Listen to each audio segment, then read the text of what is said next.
Michael, I know you've been speaking to people on the ground. What is the situation as you understand it at the moment? Well, obviously it's a truly desperate situation. The Taliban have absolute control of the capital and the country.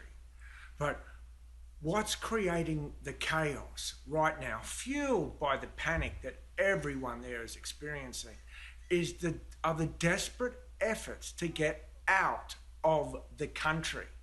That's what it's all about right now. So we have thousands of US troops at the Kabul airport. Now, the Pentagon says right now the security situation there is stable. But the real story is that the US government today told all Americans still in Afghanistan that they can no longer guarantee safe passage to the airport.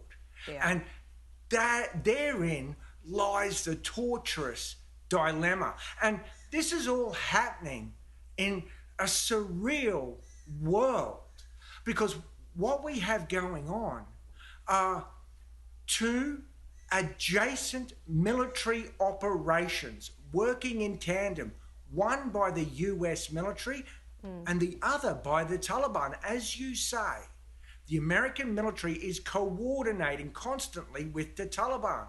The Americans control the airport, but the Taliban control access to it. So the Americans are trying to move heaven and earth to force the Taliban to allow people free access to that airport. So even those people, whether they're Afghans or others, who already have approval to fly, they simply cannot get there. Yeah. And as it right. stands right now, there's as many between 10 and 15,000 Americans still there. And if they're not at the airport already, then they're in trouble.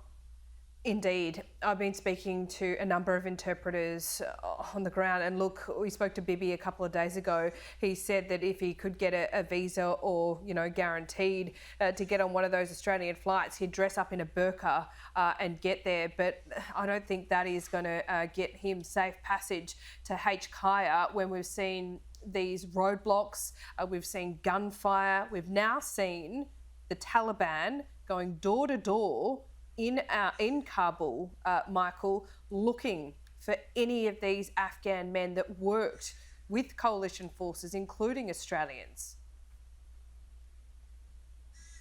Well, that's right, but it's very hard to get a clear picture on this. Yes, in several cities we're hearing that the Taliban are going door to door, accounting for these people who worked with Western forces or worked with Western agencies or media organisations. But the message from the top of the Taliban is to leave these people alone. They've granted them what they call full amnesty. And indeed, the Taliban's co-founder and one of its greatest military commanders and their de facto leader has just returned to the country from Qatar, where he'd been negotiating with the Americans. He was welcomed on the streets as people lined the road from the airport. But what he said in a video message is he called on all the Taliban fighters to act with humility. And he said, now the test for the Taliban is how they move forward, how they govern and keep their people secure. Now, and Michael, will also the fighters how on the ground, exactly, will the guys at the checkpoints fighters hear that? on the ground? That's exactly right. So you're getting this very different Taliban from 20 years ago. They appear more sophisticated. Their PR, frankly, is better. But it also goes to the structure.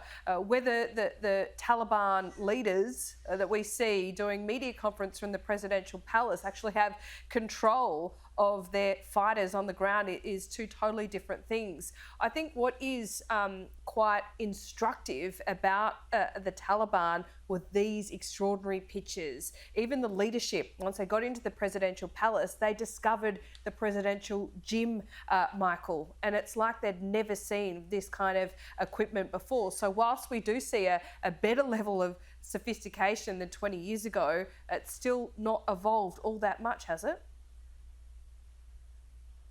Well, I could almost guarantee you that most of these Taliban fighters have not ever seen gym equipment like that. I mean, you've got to understand who these foot soldiers are. They come from the most hard scrabble, remote, impoverished places you can imagine.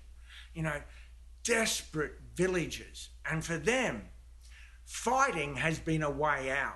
And it's also been a way to, as they see it, save their country from a foreign occupier. So these are not sophisticated individuals. Yeah. And, you know, in oftentimes they're ill-disciplined. But the Taliban itself does have a very robust national command and control structure. But as with everything in Afghanistan, what happens next for the Taliban rule is going to be decided valley by valley, district by district. We're already hearing in one city the Taliban are allowing girls to go back to school, but in another city they're not. And that's because Afghanistan is so deeply decentralized. Yeah. And the building blocks of that society still remain the various tribes. So if you want to talk about all politics as local, Afghanistan is the absolute epitome of that. So that's why we're going to see quite a spotty kind of rule by the Taliban, and why things are so precarious right now. It is still a tinderbox. It certainly is, Michael. We've got pictures of you in Afghanistan many years ago. You spent a lot of time in Iraq, as we know. You know the Taliban so well. Do you believe that it is a changed Taliban? Well, look, I've met with the Taliban many, many times. I lived among them. I dressed as they did. I ate with them. I visited them in their homes. I went with them in their gun trucks. So look, as some of the Afghans I know who are negotiating with the Taliban today are telling me, look, the Taliban are still the Taliban. But it's Afghanistan that's changed over the 20 years since they last ruled.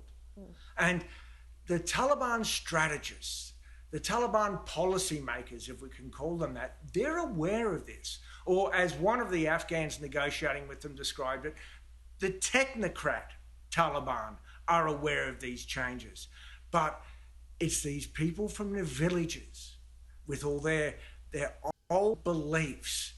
They can't just take their beliefs off like a coat. So there is real tension within the Taliban itself about what kind of Taliban regime the Taliban want. And it's going to be vital to see how that tension within the Taliban plays out.